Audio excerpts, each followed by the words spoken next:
வணக்கம். நீங்கள் இணைந்து கொள்வது நியூஸ் ஃபர்ஸ்டின் பிரதான செய்திகளோடு. உங்களுடன் இணைந்து கொள்வோர் ஜனனி விநாயகமூர்த்தி, சிசிரகுமார் கிருஷான்ராஜ். இன்றைய விரிவான செய்திகளுக்கு செல்ல முன்னர் முதலில் தலைப்புச் செய்திகள். வடமாகாணத்தில் முன்னெடுக்கப்பட்ட தனியார் பஸ் சங்கத்தின் பணி பகிஷ்கரிப்பு கைவிடப்பட்டுள்ளது.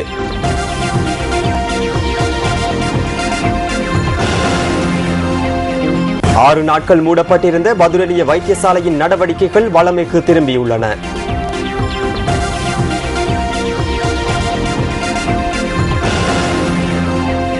මම කරු ජයසූරිය අමතුම අනිවාර්යෙන් පාලින්ද නුවර ජනතාවගෙන් සමාව ගත යුතුමයි. ඒක නොගත්තොත් මම සංවිධායකයන් අයින් වෙනවා. மேலும் ஒரு தொகை எத்தனால் சுங்க பிரிவால் கைப்பற்றப்பட்டுள்ளது. தென்கொரியாவில் பாரிய தொழில் வாய்ப்பு கோட்டா எதிர்வரும் ஆண்டில் இலங்கைக்கு கிடைக்கும் வாய்ப்பு. கட்டுப்பாட்டு விலையை மீறி அரிசியின் விலை அதிகரிப்பு. தொடர்வது விரிவான செய்திகள். வடமாகாணத்தில் இன்று முன்னெடுக்கப்பட்ட அடையாள பணி பகிஷ்கரிப்பு தற்காலிகமாக இடைநிறுத்தப்பட்டுள்ளதாக வட இலங்கை தனியார் பேருந்து உரிமையாளர்கள் சங்கத்தின் ஒன்றியம் தெரிவித்துள்ளது.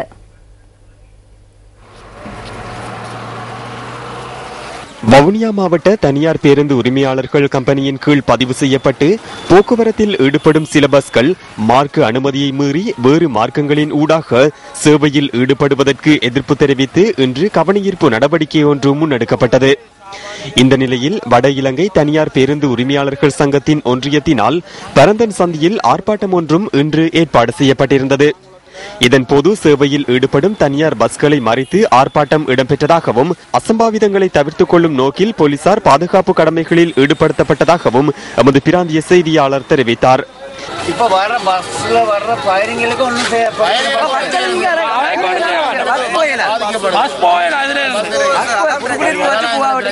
இதேவேளை ஆர்ப்பாட்டத்தில் ஈடுபட்டவர்களுடன் கிளிநொச்சி மாவட்ட அரசாதிபர் மற்றும் ஈழ மக்கள் ஜனநாயக கட்சியின் பாராளுமன்ற உறுப்பினர் சந்திரகுமார் ஆகியோர் சந்தித்து கலந்துரையாடலையும் நடத்தியிருந்தனர்.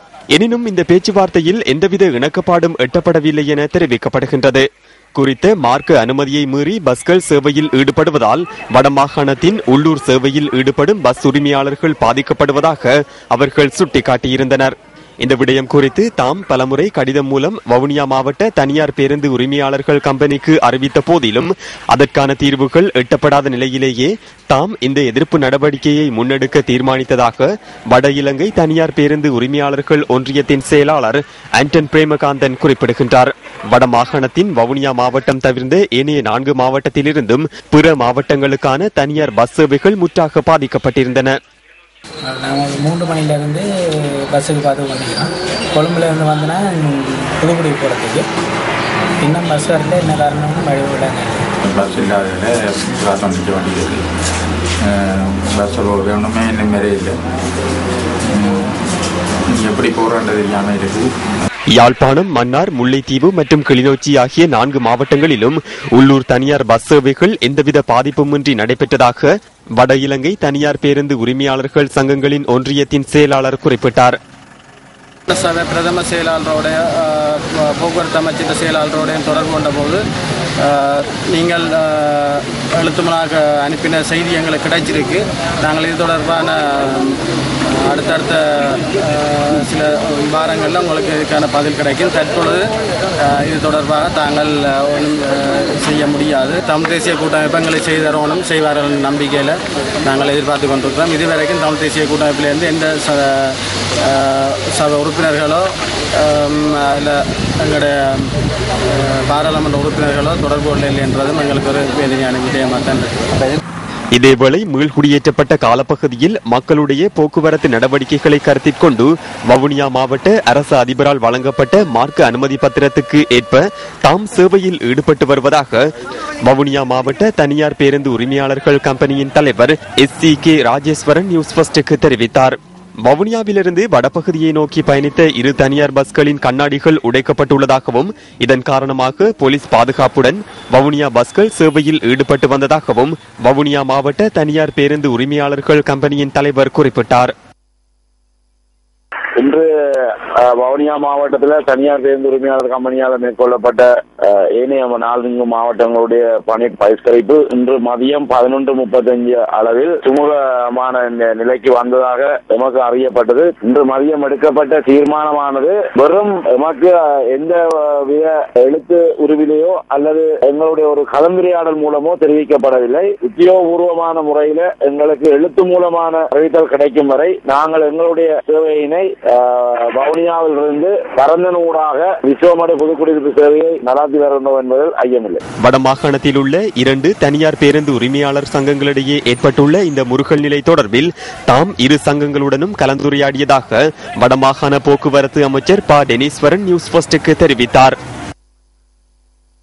இன்றைய தினம் தனியார் பேருந்து போக்குவரத்து சங்கங்களினால், அதாவது வவுனியா ஏனைய மாவட்டங்களினால் வடமாகாணத்தில் மேற்கொள்ளப்பட்ட இந்த புறக்கணிப்பானது நண்பர்களோடு கைவாங்கப்பட்டிருக்கின்றது. அந்த கைவாங்கப்படுவதற்கு முன்னர் நான் 2 பகுதியினரையும் தொலைபேசியில் தொடர்பு கொண்டு இது சம்பந்தமான, அதாவது உங்களது வேலை நிறுத்தத்தை நிறுத்துமாறு வேண்டினேன். ஏனென்று சொன்னால் பண்டிகை காலம், மக்கள் இதனால் பாதிக்கப்படக்கூடாது என்ற ஒரு நோக்கம் இருக்கின்றது. இவை அனைத்தையும் நான் வருகின்ற தை மாதத்தில் தீர்த்து வைக்க வேண்டியிருக்கின்றது. இதற்கு நீதி சட்டம் ஒன்று பாஸ் பண்ண வேண்டி இருக்கின்றது. அந்த நீதி சட்டங்களை உருவாக்குவதோடு வடமாகாணத்தில் இந்த ஒழுக்கக்கேடான இந்த போக்குவரத்து அனைத்தும் சீர் செய்யப்பட்டு ஒழுங்கான சேவை மக்களுக்கு படுவதற்கான அனைத்து நடவடிக்கைகளையும் எடுப்பதற்கு ஆயத்தமாக இருக்கின்றேன். தவறான தகவல்களை வழங்கி இலங்கைக்கு கொண்டுவரப்பட்ட மேலும் 16,000 லிட்டர் எத்தனால் தொகையை சுங்கப்பிரிவினர் இன்று கைப்பற்றியுள்ளனர். இந்த எத்தனால் தொகை விடுவிக்கப்பட்டிருக்குமாயின் அரசாங்கத்திற்கு 1 கோடி ரூபாவிற்கு மேல் நட்டம் ஏற்பட்டிருக்கும் என சுங்க வருமான கண்காணிப்பு பிரிவின் சுங்க அதிகாரி பராக்கிரம பஸ்நாயக்க தெரிவித்தார். மலேசியாவிலிருந்து கொண்டுவரப்பட்ட கொள்கலன்களில் சந்தேகத்திற்கிடமான கொள்கலன் ஒன்றை கடந்த 24ஆம் திகதி சுங்கப்பிரிவினர் தமது பொறுப்பிற்கு எடுத்திருந்தனர். பதப்படுத்தப்பட்ட மரக்குச்சிகள் என கூறி பொரளை பகுதியைச் சேர்ந்த தனியார் நிறுவனம் ஒன்று இந்த கொள்கலனை இறக்குமதி செய்துள்ளது. 20 அடி நீளமான இந்த கொள்கலனிலிருந்து சுமார் 80 பேரல் எத்தனோலை சுங்கப்பிரிவினர் கைப்பற்றியுள்ளனர். சுங்க திணைக்களத்திற்கு தவறான தகவல்களை வழங்கி எத்தனால் கொண்டுவரப்பட்ட சம்பவம் குறித்து சந்தேகத்தின் பேரில் குறித்த தனியார் நிறுவனத்தின் பணிப்பாளரை சுங்கப்பிரிவினர் தமது பொறுப்பிற்கு எடுத்துள்ளனர். நாடு என்ற ரீதியில் இதனை எடுத்துக்கொண்டால் இது கவலைக்குரிய விடயமாக கருதப்படுகின்றது. எனினும் இந்த பொருட்களை சட்டத்திற்கு முன் கொண்டு வந்ததை இட்டு சுங்கம் என்ற ரீதியில் நாம் மகிழ்ச்சி அடைகின்றோம். நாட்டில் பாரிய அளவில் வரி மோசடி இடம்பெறுகின்றது. MTF பலகை என்றே அதனை பதிவு செய்துள்ளனர். 2 லட்சம் ரூபாய் இறக்குமதி வரி செலுத்தப்பட்டுள்ளது. எனினும் 1 கோடி ரூபாவிற்கு மேல் இறக்குமதி வரியை செலுத்த வேண்டியுள்ளது. அதுவும் அனுமதி பத்திரமின்றி இதனை நாட்டிற்கு கொண்டு வந்துள்ளனர். இதேவேளை தவறான தகவல்களை வழங்கி இலங்கைக்கு கொண்டுவரப்பட்ட 8 கொள்கலன்கள் கடந்த காலங்களில் சுங்கப்பிரிவினரால் கண்டுபிடிக்கப்பட்டிருந்தமை குறிப்பிடத்தக்கது. ஆம், அனுமதி இருக்கின்றது. அனுமதி பத்திரத்தை பெற்ற பின்னரே கொண்டு வர முடியும். அரசாங்கத்தினால் தடை விதிக்கப்பட்ட பொருள் அல்ல இது. அனுமதி பத்திரத்துடன் வரியை செலுத்தி இதனை இறக்குமதி செய்ய முடியும். தங்காலை ககதமோதர பகுதியில் இடம்பெற்ற நிகழ்வொன்றில் ஐக்கிய தேசிய கட்சியின் பாராளுமன்ற உறுப்பினர் சஜித் பிரேமதாச கலந்து கொண்டு கருத்து தெரிவித்தார்.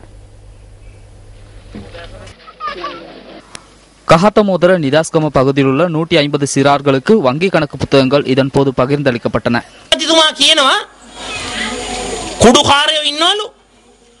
போதைப்பொருள் விநியோகஸ்தர்கள் மற்றும் போதைப்பொருள் பாவனையாளர்கள் இருக்கின்றார்களாம்.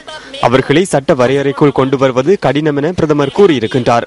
அதற்கு பின்னர் விமர்சகர்களுக்கான சட்டம் ஒன்று கொண்டு வரப்பட வேண்டும் எனவும் அவர் கூறியுள்ளார். பிரதமருக்கு கீழ் உள்ள பிரதமர் அலுவலகத்தில் இன்று என்ன நடக்கின்றது? போதைப்பொருள் கொள்கலன்களை கொண்டு வருவதற்கான கடிதங்கள் விநியோகிக்கப்படுகின்றன. போதைப்பொருள்காரர்களுக்கு நிவாரண சட்டம், மகா சங்கத்தினருக்கு தண்டனை சட்டம்.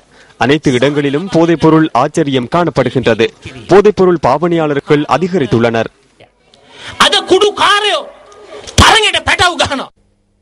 வேங்கோட வத்துரவ பகுதியில் இன்று மாலை இடம்பெற்ற ரயில் அனர்த்தத்தில் 2 பயணிகள் உயிரிழந்துள்ளதுடன் மேலும் ஒருவர் காயமடைந்துள்ளார். மாத்தரையிலிருந்து கண்டி நோக்கி பயணித்த ரயில் என்ஜின் ஒன்றில் இன்று மாலை 6:50 அளவில் வத்துரவ ரயில் நிலையத்திற்கு சமீபத்தில் ரயில் என்ஜினில் தீ பரவியுள்ளது. ரயில் என்ஜினில் ஏற்பட்ட தீ கட்டுப்பாட்டுக்குள் கொண்டுவரப்பட்டுள்ளதாக கொழும்பு ரயில்வே கட்டுப்பாட்டு நிலையம் தெரிவிக்கின்றது. இந்த சம்பவம் இடம்பெற்ற வேளையில் மது போதையில் இருந்த சிலர் ரயிலிலிருந்து குதித்துள்ளதாகவும் பொல்காகவலையிலிருந்து கொழும்பு நோக்கி வந்த ரயிலில் மோதி காயமடைந்துள்ளதாகவும் தெரிவிக்கப்படுகின்றது. காயமடைந்தவர்கள் அண்மையில் உள்ள வைத்தியசாலைகளில் அனுமதிக்கப்பட்டுள்ளனர். ஐக்கிய தேசிய கட்சியின் முன்னாள் பாராளுமன்ற உறுப்பினர்கள் மற்றும் உள்ளூராட்சி மன்ற உறுப்பினர்களின் ஒன்றியம் ஐக்கிய பிக்குகள் முன்னணியுடன் கலந்துரையாடலில் ஈடுபட்டது. ஐக்கிய பிக்குகள் முன்னணியின் ஆலோசகர் கிராம்பே ஆனந்த தேரரின் தலைமையில் பொல்வத்த விகாரையில் இந்த கலந்துரையாடல் நடைபெற்றது. கலந்துரையாடலின் பின்னர் முன்னாள் பாராளுமன்ற உறுப்பினர்கள் ஒன்றியத்தின் சார்பில் முன்னாள் பிரதி அமைச்சர் MD பிரேமரத்ன ஊடகங்களுக்கு கருத்து தெரிவித்தார். මේ නායකත්ව මණ්ඩලය ඔබවහන්සේලා යෝජනා කරපු කරුණාට தலைமைத்துவ சபையினால் 8 விடயங்களை நடைமுறைப்படுத்த முடியாமல் போயிருப்பதோடு தலைமைத்துவ சபையால் செயற்பட முடியாது என்பதை தேரர்களுக்கு நாம் சுட்டிக்காட்டினோம். தேரர்கள் குறிப்பிட்ட 8 யோசனைகளில் 7வது குறிப்பிட்ட விடயம் கரு ஜெயசூரிய, சஜித் பிரேமதாச உள்ளிட்ட ஏனைய 7 பேரையும் தேரர்களே பெயரிடுகின்றனர். அதை நான் குறிப்பிட்ட பின்னர் அதை ஏற்றுக்கொண்டு எமது உறுப்பினர்களும் கருத்து தெரிவித்தனர். இதன் அடிப்படையில் சம்மேளனத்தில் எந்த விடயமும் முன்னெடுக்கப்படவில்லை. தலைமைத்துவ சபைக்கு அதிகாரங்கள் வழங்கப்படவில்லை. குறைந்தபட்சம் எதிர்வரும் மாகாண சபைக்கு வேட்பாளர்களை தெரிவு செய்வதற்கு கூட தலைமைத்துவ சபைக்கு அதிகாரம் இல்லை. தேரர்கள் முன்வைத்த யோசனைகள் நடைமுறைப்படுத்தப்படவில்லை என்பதனை அவர்கள் ஏற்றுக்கொண்டனர். எதிர்வரும் 6ஆம் திகதி நடைபெறவுள்ள கூட்டத்தில் கரு ஜெயசூரியவிடம் வினவுவதாக தெரிவித்தனர். அத்துடன் எதிர்காலத்தில் புதியதொரு செயற்குழுவை அமைப்பதாகவும் அவர்கள் கூறினார்கள். ஐக்கிய தேசிய கட்சியின் முன்னாள் உறுப்பினர்கள் ஒன்றியம் இன்று நேற்று ஆரம்பிக்கப்பட்ட ஒன்றல்ல, பல வருடங்களாக சுயாதீனமாக முன்னெடுக்கப்பட்ட ஒரு சங்கம். இதனுள் ரணில் விக்ரமசிங்க ஏதேனும் ஒரு சூழ்ச்சியை மேற்கொண்டு மாற்றுவதற்கு முற்பட்டால் அதற்கு நாம் ஒருபோதும் இடமளிக்க மாட்டோம். இலங்கை மகாபோதி சங்கத்தின் தலைவர் பானகல உபதிஸ்ஸ தேரர் இந்தியாவின் மத்திய பிரதேச முதலமைச்சரின் சத்தியப்பிரமாண நிகழ்வில் விசேட அழைப்பின் பேரில் கலந்து கொண்டார். இந்த நிகழ்வு இந்தியாவின் போபால் நகரில் நடைபெற்றது. பாரதிய ஜனதா கட்சியின் சிவராஜ் சிங் சௌஹான் அண்மையில் நடைபெற்ற தேர்தலில் வெற்றி பெற்று 3வது தடவையாகவும் முதலமைச்சராக தெரிவு செய்யப்பட்டார். பிராந்திய ஆளுநரின் முன்னிலையில் சத்தியப்பிரமாணம் செய்து கொண்ட சந்தர்ப்பத்தில் பாரதிய ஜனதா கட்சியின் முக்கிய உறுப்பினர்கள் பலரும் கலந்து கொண்டனர். விசேட அழைப்பின் பேரில் இந்த நிகழ்வில் கலந்து கொண்ட பானகல உபதிஸ்ஸ தேரர் பாரதிய ஜனதா கட்சியின் பிரதமர் வேட்பாளர் நரேந்திர மோடி உள்ளிட்டோருக்கு ஆசீர்வாதம் வழங்கினார். மத்திய பிரதேச முதலமைச்சரின் பூரண அனுசரணையில் பானகல உபதிஸ்ஸ தேரரின் தலைமையில் சாஞ்சி நகரில் பௌத்த பல்கலைக்கழகம் நிர்மாணிக்கப்பட்டு வருகின்றமை குறிப்பிடத்தக்கது.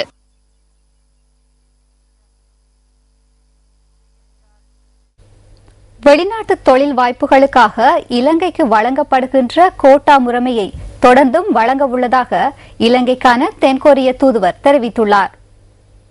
நியூஸ் ஃபர்ஸ்டிற்காக வழங்கிய பிரத்யேக செவியிலேயே அவர் இதனை குறிப்பிட்டார். We invite the foreign guest workers from 15 countries. இலங்கை, பாகிஸ்தான், பங்களாதேஷ் உள்ளிட்ட 15 ஆசிய நாடுகளை சேர்ந்த பணியாளர்களுக்கு நாம் அழைப்பு விடுக்கின்றோம். இந்த 15 நாடுகளுக்கும் நாம் கோட்டா முறையொன்றை வழங்குகின்றோம். இந்த கோட்டா முறையில் பணியாளர்கள் தொடர்பில் நோக்குமிடத்து இலங்கை முன்னணி வகிக்கின்றது. கோட்டா முறைமை குறித்து பார்க்கும்போது இலங்கை முன்னிலை பெறுகின்றது. எதிர்வரும் ஆண்டு குறித்து நாம் இதுவரை தீர்மானம் ஒன்றை எடுக்கவில்லை. குறித்த நாடுகளுக்கு வழங்கப்படுகின்ற கோட்டாக்கள் தொடர்பில் ஜனவரி மாதம் தீர்மானிக்கப்படும். எனினும் இலங்கைக்கு பாரிய அளவான கோட்டாக்கள் வழங்கப்படும் என நான் நம்புகின்றேன். 15 countries, but again, I'm quite sure that Sri Lanka will be given the highest number.